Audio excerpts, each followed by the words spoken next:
Hey, welcome back to the JMach podcast, where our mission is to make veterans great again through community involvement. And I'm your host, JMach. Thank you for tuning in. Together, we can conquer our mental health one step at a time. I want to thank our sponsors, TRC, Total Roofing and Construction, and Arizona Organics, Arizona's first legal dispensary. Please like and subscribe, and remember that your mental health matters. You're not alone. And enjoy the episode. All right, welcome back to the JMach podcast. Today I have Adelia, Carrillo, CMO of Event High and co-founder of Blunt Brunch. Welcome to the show. Thank you so much for having me. I'm so excited to be here. I know, thank you. I talked to you like last year about getting you on, and it's finally happening, so I appreciate you making the time. Full circle. Absolutely. We'll start right with your childhood. What was your childhood like? My childhood was good, but I also had, it started off rough. My mom had me at a very young age, but she gave her all to me and my sister, but she was a very young mom. I had a father who was not the best person or human. He's actually not a part of my life. Okay. And that definitely stemmed a lot of issues growing up. I had to go to counseling at a very young age because of him. But my life turned around when my mom met my stepdad.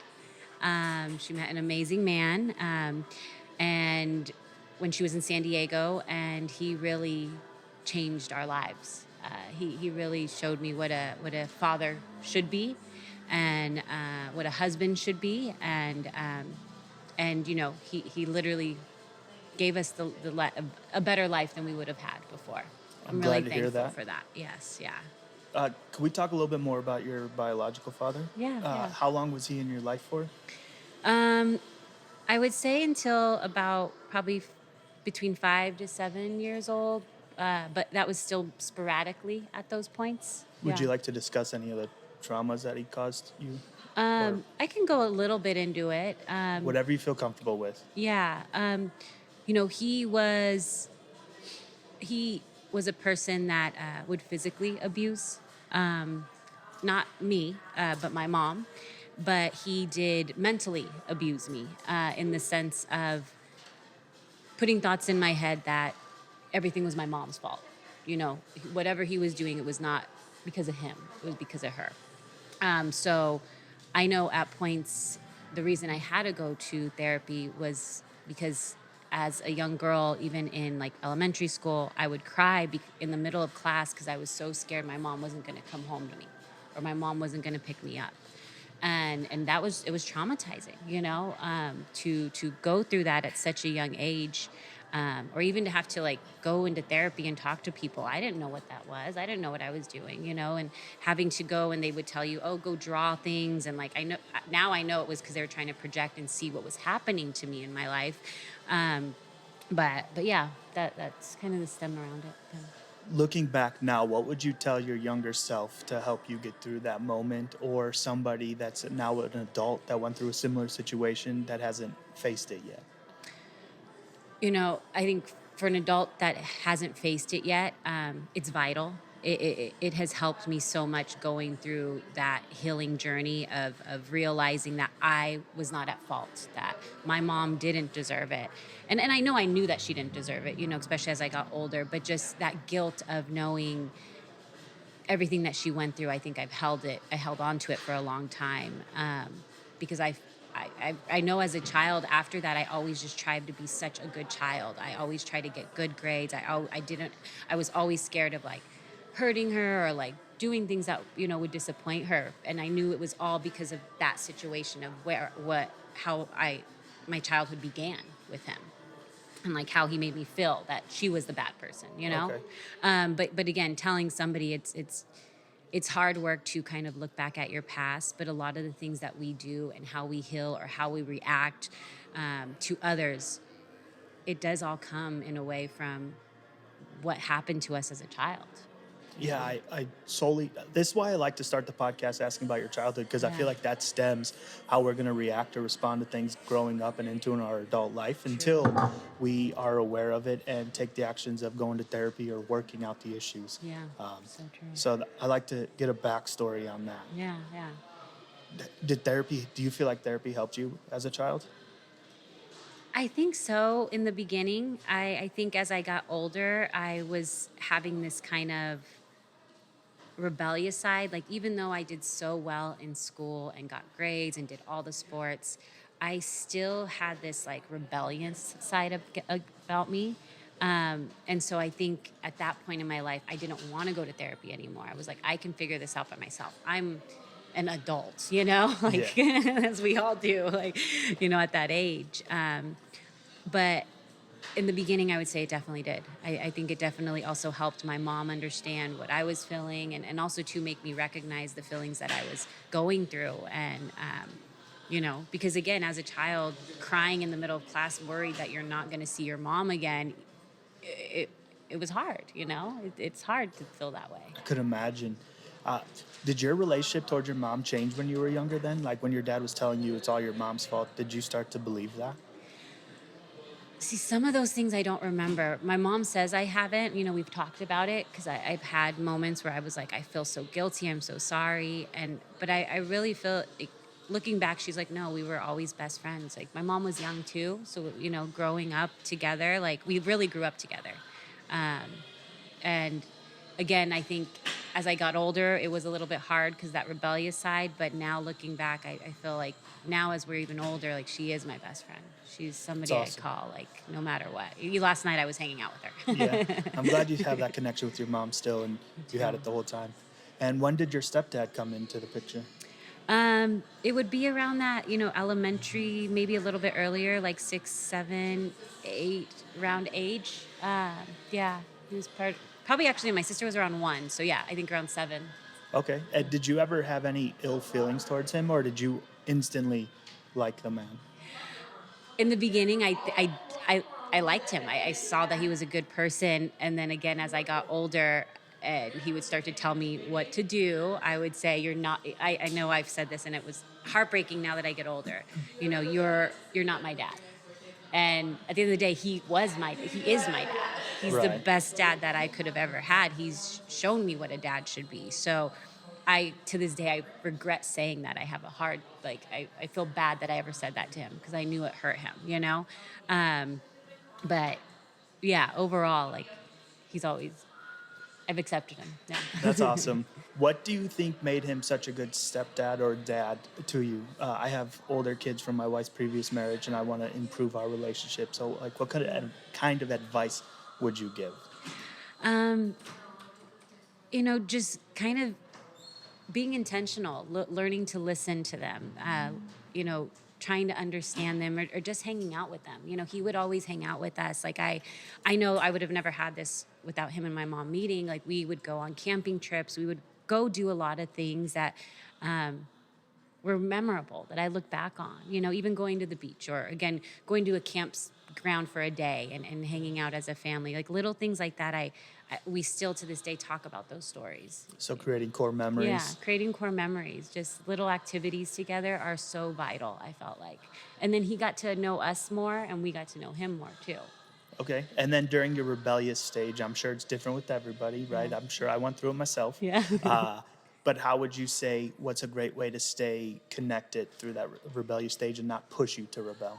Oh gosh. So it is a little bit different because my circumstance, my stepdad he was a cop and a sheriff, and my mom worked for the district attorneys. So they were very against, obviously, like all parents are, don't do drugs, don't get into cannabis, all those things. And I remember I got caught a few times, and I think it's good. I don't know if it's a good or bad lesson, but I remember one time they actually took the door off my room, and I hated them. I hated them. And I'm like, maybe that was a good lesson. Like, I do think when their punishments were grounding, but it wasn't anything like crazy drastic. It was enough to be like, okay, like, I messed up. Like, I need to figure it out. Right. but just took me a little longer to understand and get out of that rebellious stage. Okay. Yeah. I know with my son from my wife's previous marriage, like the best way to discipline him is to take away money or like fine him in a sense Yeah. or take away his video games and then it's almost like the end of the world, but Yeah. but it's not. Yeah. Or have him pick weeds. He hates that too. Yeah. Did your biological father ever try to come back into your life? Yeah. He's tried. His mom has tried as well. They both are not the best humans. As I get older, I still have some compassion and grace for them, but I don't. I hope the rest of their life goes well. But I just personally am not ready to have a relationship with them. He's tried to create some other additional stuff within my family, even at this age, even not seeing him and talking to him. And so I just try to steer away from him as much as I can. How do you keep that boundary set? I don't know. I know it's probably not the best way, but I just kind of ignore him right now. Okay. Yeah. His mother contacts us, and I do respond in messages very lightly. I don't try to give her too much of my life, but I thank her for the kind messages. I check in when she does reply when she sends messages. I check in, just how are you? But with him, I just try to ignore him. Okay. Yeah. And what was high school like for you? High school was fun, I guess. Again, like I got to participate in a lot of sports. Overall, I had a good high school. I would say like at the end, more of my senior, junior year is when I started to experiment and drink and things like that, which is when I started rebelling. But overall, I had a good high school. In senior year, did you know what your plans were after high school? No, I mean, yes and no. Like I always wanted to be a news reporter, so I had hopes for that. I went to a school that was like the first school, so we got ahead on our credits. So I actually started college really early. Like in my senior year, I was already taking college courses at a community college, and so initially I was like, oh, okay, like I'm kind of getting a head start. But as I graduated and went full time to community college. I didn't really know what I wanted to do at that point. I knew it was always something in business, but that's as far as I went. I didn't end up transferring to university and ended up focusing on trying to find out what I wanted to do professionally. And what did you end up finding? I found out that I'm an entrepreneur at heart because I bounced from a lot of jobs. I always did really good at my jobs, but I got tired of them very easily.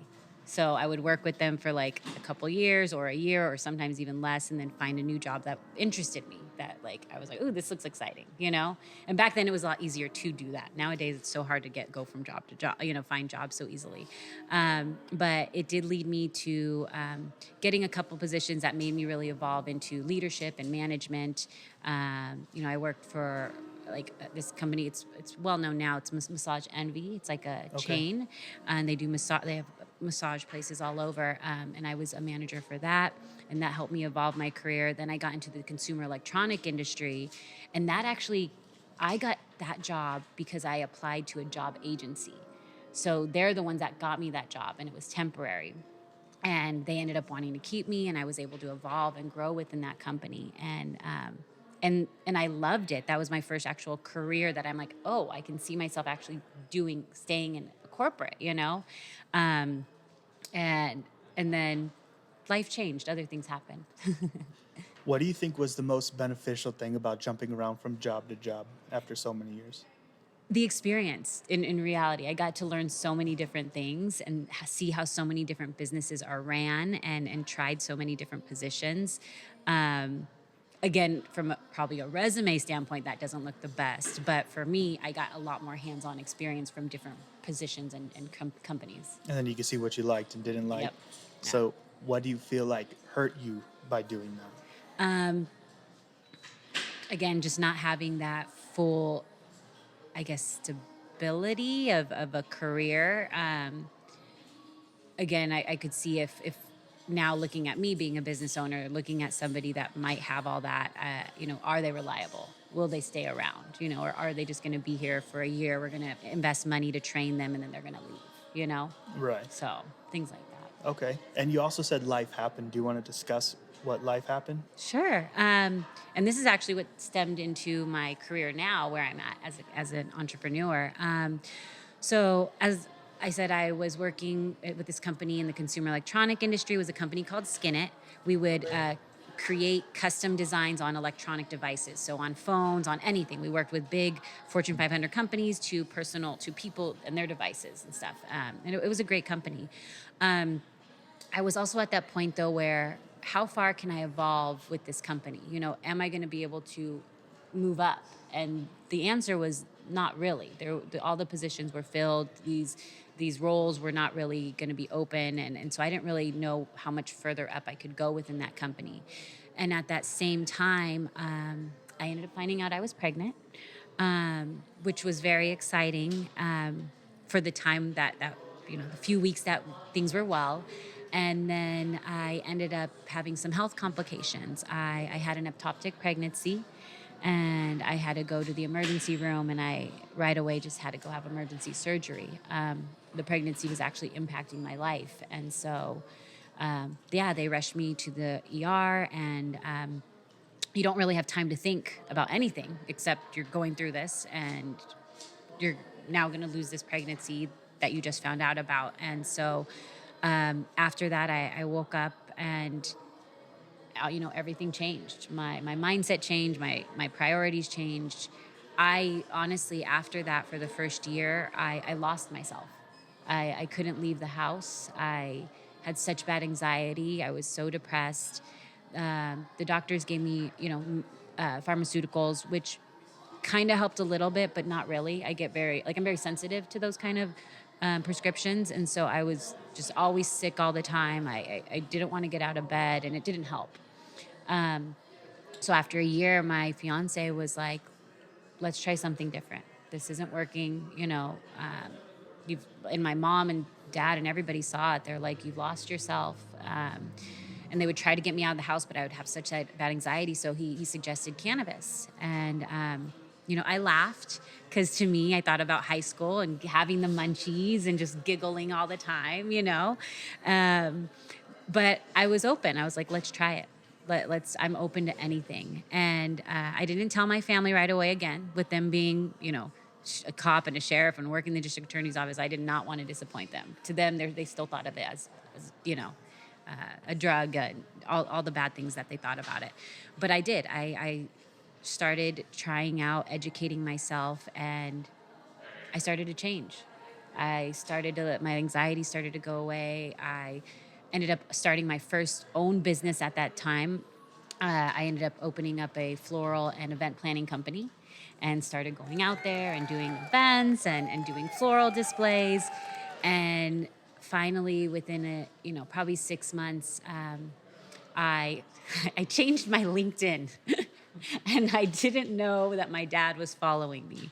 And right away, as soon as that title was like cannabis business, whatever, because at that time I started doing event planning in the cannabis industry. Okay. And I kind of jumped. I also started another company called Direct Cannabis Network, which was a digital media company. It was like a TechCrunch or a Forbes, where we would talk about entrepreneurs in cannabis, technology in cannabis, just giving a voice to the cannabis industry. And I changed my LinkedIn status, and my dad called me and he's like, what is this cannabis thing? And at first he was like a little bit like mad and shocked, but then I was like, well, the past year I have been using cannabis to help me, and it got quiet. I remember this call, it got quiet, and my mom and him were on speaker, and they were like, that's what's changed. And to them, they were happy because they saw how much it changed my life, how it brought back like the spark in me, how it got me to leave the house. And so, then it started to evolve, and that was my first business in the cannabis industry. And then things changed again. Yeah, that's awesome. I'm glad you were able to find something that helped you that wasn't, you tried pharmaceuticals, those didn't work, and then you found something more natural. Not to bring it back too far, but could you explain what type of pregnancy you had in Yeah. atopic? Ectoptic? Yeah, can you explain Yeah. that? So basically, that means that the egg is stuck and it's not going in the correct area. And so where it can go, where it can get stuck, it can actually rupture and cause internal bleeding. And so the pregnancy is no longer viable, and your life is now impacted. Okay. Unfortunately, we have had that happen to us twice. Sorry to hear that. And we've had multiple miscarriages. So, you know, that's been something I've been working on healing from emotionally, recognizing that we have to look at other ways to have to grow a family, which we're looking at now. That's amazing that you're going to find another way for you. I'm very happy for you.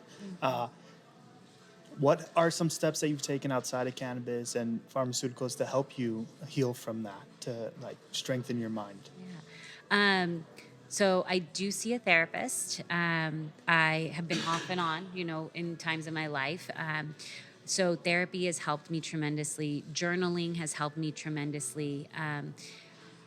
2 years ago now, I also did a year of microdosing mushrooms. Okay. And through that, I also did a lot of, again, kind of trauma healing work personally, activities, again, going back to journaling, even coloring, just little things that I could kind of sink and reconnect myself and almost heal that inner child as well. And I would say the microdosing mushrooms helped a lot. Cannabis helped me a lot. Therapy helped me a lot, but there was still a lot of pain and things I couldn't heal from. And once I started microdosing mushrooms, something else changed. And I was able to kind of analyze things more and also catch myself when I was going into a trauma reaction and just being more aware and having more clarity. Okay. Those all helped me so much. Where did you learn about microdosing? I think through friends. Again, it was one of those things I didn't know there was medicinal benefits around it. I always just thought like you would take it and go on a huge trip, Right. which sometimes I've needed. You sometimes need that as well in the healing process. But yeah, I would say it was through a friend, and they ended up making me some mushroom tea, microdosed. It was easier for me that way. I could just put it in a teacup and have it that way. And then I started making my own, and I would my regimen was basically 2 times a week for I think it was 3 months straight. And then after that, I would have little breaks because I didn't want it to always be I wanted to make sure I was dosing properly, giving myself breaks to heal from it too. I hear there's equal benefits in macro dosing as there is micro dosing. I haven't done my research, so I'm not sure. Yeah. And when you say 2 times a week, so that means like say Tuesday, Thursdays you were having the tea, Yeah. and then the rest of the time you weren't. Mm-hmm. Okay. Yeah. Some people do 2 times a week. Some people do 3 times a week, like every other day. Yeah. Okay, Just yeah. depends. Definitely have to do my research on that. Yeah. It's something different I'd like to try. Yeah. I hear it helps regrow neural pathways, I believe. I think, yeah. There's a lot around it. And sometimes you have to be careful because there's been times where it was in a macro dose, but it was a little bit more than a micro. And I'm like, okay, I guess today's a creative day. Yeah. What got you into journaling? That I don't know. I look back, I'm like, I don't recall, but there's some things I don't recall in my childhood, and I think it's because I block certain things out, I think I used to journal when I was younger, but it really stemmed, I think, as I got older, I started journaling, and now I don't do it as often. I do it more when I just feel like I don't know how to voice what I'm feeling to people. Because I know for a long time I had that problem. I didn't know how to express myself or say my opinion or say anything because I also didn't want to disappoint or hurt someone or whatever. I overthought it. What are they going to think of me? So that's kind of where the journaling began, is let me get it out here, and then I can treat it and try to then explain why I reacted this way or why I'm feeling this way. I finally started journaling myself, and I just hit a week. So that's why I'm asking. Yeah. I want to learn more. When you start to journal, do you go at it strategically, or just whenever you decide to journal, you write what's on your mind then? Now it's just more whenever I feel like writing. Before, I tried to have a schedule. I was like, let me do this every day, and and then I started realizing that's also, I'm very type A, so I try to do everything in like a process. And sometimes life can't be that way. And Right. I didn't want my journaling to feel like another to do, you know? A chore. Yeah, a chore. Because Yeah. then I'm not going to want to do, like I'll do it, but it won't have as much impact if it just came when I needed to do it. Right. Yeah. Yeah, so that's where I'm at right now is it's not a chore, Yeah, but I yeah. know eventually the way I am too, it's Yeah. going to start feeling like a chore. But until then, I'm just writing down. But Yeah. I always had this envision what I'd be talking about in my journal, Yeah. and it's nothing that I'm writing down Yeah. because it's only what's in my mind at that time opposed to like what I thought I should be writing Yeah. about. Yeah. So it's just interesting. It's a new tool. And I know coloring helps out a lot too Yeah. because I checked myself in once before and then I went to a mental health retreat in a sense. Yeah. And we colored and that. And it Yeah. was super beneficial because it just takes you out. Plus, when I was hosting our veteran events last year, Yeah. we had a puff and paint come in and you're painting, but you're just present. Yeah. You stop thinking about everything that's going on and you're focused on what you're doing and you start realizing, oh man, I'm having fun. I'm Yeah. relaxed. Like Exactly. life is good. Yeah. I So like it's that. very beneficial. It is, yeah. And now they have adult coloring books, so it's not They like do. you have to get a kid one. Sometimes the kid ones are more fun That's still. true, yeah. Less that is lines to true. coloring. Yeah, yeah, exactly. So my dad's also a retired police officer, so cannabis has always been a no-go for a long time. Yeah. So can you tell me about your journey? So where I believe you left off with a marketing company, changed your LinkedIn profile, and there's something else. Yeah, yeah. So I started taking off and building this online digital media company. I had that for about 7 years. And it was great. It taught me a lot about being a business owner. I raised money for that company, but as a media company, I always wanted to make sure we were never a pay to play model. I didn't want to feel like we had to write about somebody because they paid us and we had to write like a fluff piece. And so that really made it hard to have a stable revenue model. Okay. I was looking at all, like, advertising was great. We were doing like, we'd have events and we'd have sponsorships, but it wasn't enough to really grow the company unless we started looking at that pay to play model. And I just didn't want to. So I did that company as long as I could, but one day I woke up and I was like, I'm not giving it 110% anymore. And this is not right to the company, to my team members. And, I decided that I was either going to sell it or close it down at that point. And I did have conversations to sell it, but the offers were just not something I wanted. So I was like, you know what, I'm going to push it to the side right now. Maybe I can sell it down the road. And at that time, we also had another business that was already starting to evolve, me and my partner. With DCN, again, I mentioned we were hosting B2B events. We actually got shut down off of a mainstream ticketing platform. We had a business-to-business event. There was no consumption, and they flagged us. They froze our funds. They didn't give our ticket money for months. We had to go back and forth with them. And it was all because we were in the cannabis industry. And so that kind of was like a aha moment. And so while I was focusing on DCN, Ali, my partner, my fiance, he started going into this idea of like, well, maybe we can solve this issue. And is this an issue other event organizers are facing? And we found out they were. And so he was already moving forward with that company. And as I closed my company, he was like, well, you would be great fit for this company if you'd want to come on over, And so I was nervous at first because, working with your partner, we live together, we work together, all the things, that can be a lot. It can be a lot. But I also knew I grew a lot, and I had a lot of ego work done with my first business. I learned a lot about myself and about being a leader and all those things. And so I decided to give it a shot, and he brought me in as a co-founder and CMO, and now here we are 7 years later, and it's growing still. That's awesome. Yeah. How did you and Ali meet? We met at an after party in Okay. a hotel after party. My friend, my best friend at the time and his best friend at the time were dating, and so I went out with her, and she was like, oh, there's this after party, like, let's go. And so she brought me there, and then she left me to go with her guy. And so I had a couple of my other friends with me, so we were talking, and then Ali was there, and we just started talking, and he just made me feel really comfortable. He wasn't trying to hit on me or do anything like that. Like, I was in a relationship. I was very forefront about that. And he was in a relationship, but we were just like talking, like he was interesting, and it just felt comfortable and naturally. And so we met, and then our paths kind of went away. Occasionally we would see each other, and like he would check in on me or I would check in on him. But again, we were both in other relationships. So it wasn't like anything would stem from that, there was not that there. And then I broke up I finally left my ex. My ex wasn't a good guy as well. He for so long I promised myself I would not fall for somebody who was like my dad. And I didn't for a long time until my ex. And, and he was young too. It wasn't just him. I think there was trauma that I brought in that relationship. But anyways, I finally left him.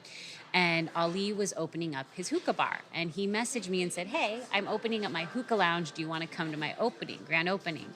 So I said, sure. And we joke about it now. And he's like, basically, she never left after that. Like, I never left the hookah bar after that. So, and now, here we are almost 15 years later. Oh, that's awesome. Congratulations. Yeah. So tell us about Event High. So Event High is a online ticketing platform catering to the cannabis culture. So we're very similar to Eventbrite or Ticketmaster. But we cater to the cannabis industry. We work with event organizers all throughout the United States, from big festivals to small, intimate events. But our sweet spot is really those more intimate events, ranging from 25 to a couple hundred people. We do work with big festivals, but a lot of more entrepreneur event creators work with us really well throughout the U.S. Okay. And do you have any big events coming up for that? So being that it's going to be 420 in a couple days, we've got a lot of events. We have I think 10 different big festivals going on all throughout the U.S., from Ohio to Georgia to California to Stockton, California. There's just so many big festivals that are happening. But what I love too are these micro events, these smaller events that are happening. We're seeing dinners, we're seeing health and wellness, we're seeing how to grow, we're seeing all these different types of experiences happening, especially for 420 week and really all month. It's a celebration. But people do this all year long. They bring a community together, and these events really help with education, advocacy, and community. And that's, I think, what's vital for this plan. Absolutely. Yeah. I feel like all of those are vital for human growth too, Yes. and for your mental health as well. Yeah. The more people talk about mental health, the more that people are willing to work on theirs or focus on it, figure it out. Yeah. And then you need the community as well. Yeah, so true. So how did all of this lead to where you're at now?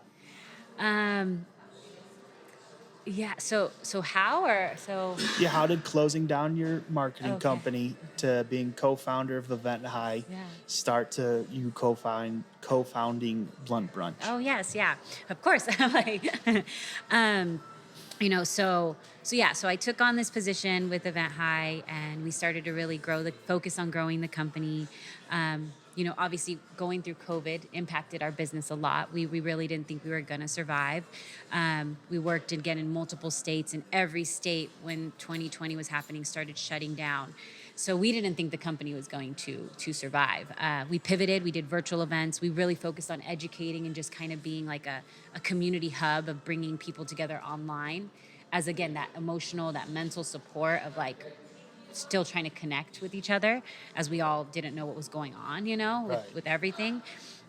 So by the end of COVID, Event High survived, and we decided that we were going to move out of California. We love California. We both grew up there. But again, as an entrepreneur, it's very hard to survive. We had multiple side jobs. We were barely just making it, and we knew that wasn't trying to have all these side jobs just to afford to live while also trying to build a business was no longer viable for us. We were exhausted. We were burnt out. So my parents ended up moving here to Arizona, and we started visiting more. And then we're like, well, where do we want to move? We looked at Vegas because he has family there. We looked at Arizona. because my parents were here, and then we looked at Texas because we have friends there. So we started looking at all these different areas, and we decided Arizona seemed like the right fit for us. So as my move to Arizona came, I decided to reach out to my friend. Her name is Parisa.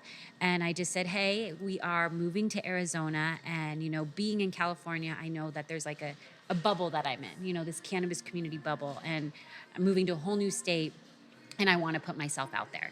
And so she's like, awesome, like, let's do something. So we both decided, let's do a brunch. I invited some friends, she invited some friends, and it was everything we needed and more. All of us, it was just coming out of COVID. We all came together. We had blunt conversations. We laughed, we cried, and it was just something we all needed. And after leaving that brunch, me and her got on the phone and we're like, we need to do this again. We needed it for ourselves personally, but then we saw those women and how they were impacted by it, and we're like, this is awesome. And it literally evolved, and we started hosting all these different events in Arizona, and then it took off to multiple states. We now host events in California, Vegas, Arizona, New Mexico, and then we do pop-ups in other states occasionally. And so, yeah, it's evolved now into just this community for women. So Bump Brunch basically is a women empowerment event series where we bring women in business to come together to have blunt conversations, to connect, and to build business relationships. That's amazing. And isn't it crazy how like you do something for a business, but it's actually super beneficial for yourself too? Yeah. Like just like this podcast, like I love spreading people's stories, raising awareness on mental health and the benefits that cannabis can provide for people. Yeah. But like I'm not necessarily doing it for everybody else. I'm doing it because I need it too. Like I need to hear your story. Yeah. I need to communicate and share and learn from other people. Yeah, that's so true. And it becomes a passion. It does. It does. It fuels you. It really fuels you. It really does. And so that's the thing, now I have these two businesses. Event High is still my baby. That's my number one. Like I see that for the long run. And Blunt Brunch, again, just came out of nowhere. And like you said, it's that thing that's like, wow, as a woman entrepreneur and all the struggles or issues or topics that we have that maybe I can't share with my male counterpart at times, I have a community where I can. So, yeah. What would you say are the leading issues for women?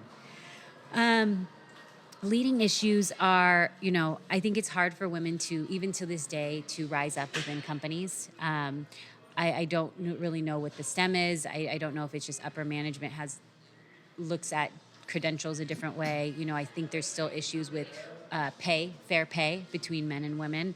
But I also think it's still something like within us as women, we have imposter syndrome, and we don't ask for a raise. We don't ask or we don't apply for these positions as well. So it's stuff that these are conversations that we have within Blunt Brunch too, to empower these women to, go out there and ask for what you want, speak up for it. Because I'm guilty of it. I don't speak up at times when I know I should, or when I think I should get a higher pay, or whatever it may be. Or even too, even a contract position, like I don't know what to ask for. And I feel like when I talk to my male counterparts, they're like, oh, easy, I would go and do this. But then it's like, I don't have that confidence to where I would feel like I can go and charge that, So it's, again, stuff that we too have to work on. And what are some steps towards working on that, do you believe? I'm still learning, but I'd say, having a mentor, having people that you can go to and bounce these ideas off of, because I know with my friends or even Ali, I will go up to him and or to my friends and say, hey, like, what do you think of this idea? And, Ali catches me sometimes. He's like, just send the email. He's like, I know you're overanalyzing this email 50 times. Just send it. What's the worst that's going to happen? They're going to say no, or maybe they'll say yes, or they'll meet you halfway, Okay. So, how do you find a good mentor? Researching, I have found mentors in the past by, it's literally people that I just follow and like that are inspiring to me. And I'm like, wow, like I not want to be like them, but I admire their skill sets, or I admire how they talk, or I admire how they got to where they got. And just literally, I know it's tough at times, but just reach out to them and ask them out for coffee. It feels weird as an adult now where I'm like, emailing somebody, basically being like, will you be my friend? But like, that's, Right. or will you mentor me, but I feel like we need to do that because it is that much harder. And at times all the responses have been like, of course, let's go get coffee. And then that conversation of mentorship comes. Okay. Yeah. How do you fight your imposter syndrome when you catch it? Because that's a struggle. It really is. I have a rule. I allow myself to feel for 24 hours. Um, you know, Whether it's, again, that imposter syndrome, I'm doubt, all those things. I allow myself to go through it and kind of like, whatever, if I got to mentally beat myself up or tear myself down. And then I put my big girl pants on and I'm like, okay, I've sulked or whatever. And now I need to figure this out. Now I need to know, why am I feeling this way? What are these insecurities that are coming in that are halting me from wanting to do this, or from wanting to go and apply for this, or whatever it may be. So then that goes to my second phase, where it's my staying uncomfortable phase. If it makes me uncomfortable, that means I'm supposed to say yes. And every time I've said yes, after, I'm always like, damn, that wasn't as bad as I thought it was going to be, Right. Always, every time.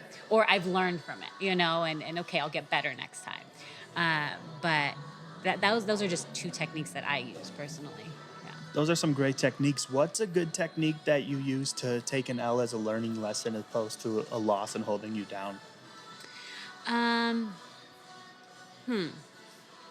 I think I just like really analyze and again, re-looking at it, sometimes I can be really tough on myself, and so I do feel like it's still a loss at a time, but again, I only allow myself to feel that way for those first 24 hours, and then I re-look at it and be like, and just analyze what did I learn, and I now strategize in my head, if I'm in that scenario again, what I'm going to do differently, and Okay. playing it out in my head, so that then when that time comes, because it usually does, you go through these learning lessons so that you learn from it, and Right. and so sometimes it takes me 3 to 4 times, but I'll learn through it, so that I just try to get better next time. Yeah, I mentally prepare in case it happens again. That's awesome. And how can we find Event High and Blunt Brunch? Yeah. So to check out Event High, go to www.eventhigh.io. It's EVENT and then high, like hi, hello. Um, and then Blunt Brunch is www.bluntbrunch.com. And do you have blunt brunches every month or quarterly? So we were doing them every month in multiple cities, but we have changed our model this year. So now we're doing one a month in different cities. Sometimes Okay. it is two. You just have to check an eye out on our calendar. But yeah, we have our next one coming up in May in Arizona, and it's a co-ed one. We're doing a co-ed Okay. event. We haven't done a co-ed event before. That's awesome. So what's going to be special about outside of being co-ed? What's going to be offered? So for us, what our goal is with this co-ed event is that we want to have that conversation of, it's not going to be like a learning lesson, but it's going to be more of a conversation of empowering our male counterparts to uplift women.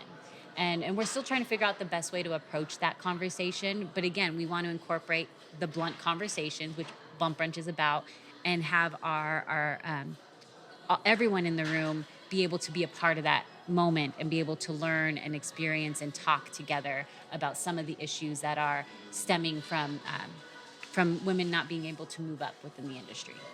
And are you targeting specific males or just any man that would like to show up?